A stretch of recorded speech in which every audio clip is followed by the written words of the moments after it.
Yeah, how'd you come up with the name?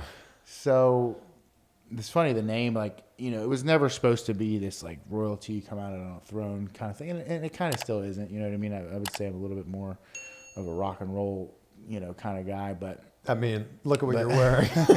You look like you could be in Nirvana. Yeah, like I'm not gonna come out with, I do have a cane, but I'm not gonna come out and be cosplaying as a king, but the name has a lot of meaning behind it, and I'm sure there's little things that we can play off of, but the true meaning was it was my stepfather's name.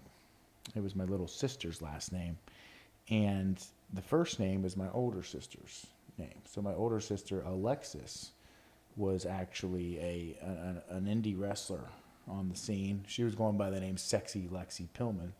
My father adopted her when she was young. Her real name was Alexis Reed, but my father did adopt her. She wasn't biologically a Pillman, but she took on that name as she was traveling, and she was also a dancer. That's how she made most of her living, was dancing.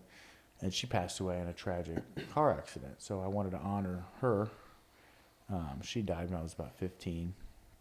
And then my little sister, Skylar, I thought, I'll just put their names together and make a cool name. I actually wrestled my very first indie match as Alex King. So this is an idea and a creative thought that has rested in my mind for 6 years, for as long as I've been wrestling. It was as soon as I got out of training.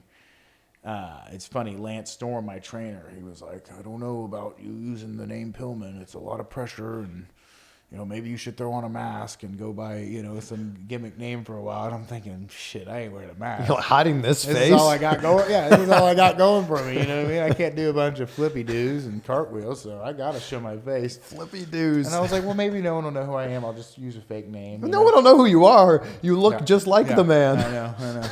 So I'm like, all right, I'm going to have my first match. It was with Cody Hawk. The trainer of Dean Ambrose, trainer. Wow. John Moxley's original trainer. So I actually did a little training with him prior to going to Canada.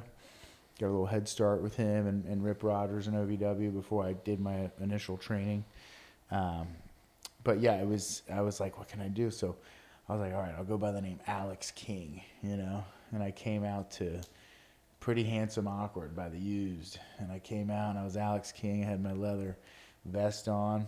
And I literally think I went in there, I gave him a drop kick, and then he threw me outside, beat me up a little bit, rolled me back in, gave me a package pile driver, and that was it. It was like a 2-minute match. That's the end of Alex King. But I just got it out of my system, and I was like, you know what? Nobody cared that my name, you know what I mean? Yeah. I'm just gonna go by Brian Pillman Jr. After that, I was like, screw it. You know what I mean? Got it out of my system. The match happened. Nobody crucified me, so let's just get on with it. I started wrestling as my real name, which is Brian Pillman.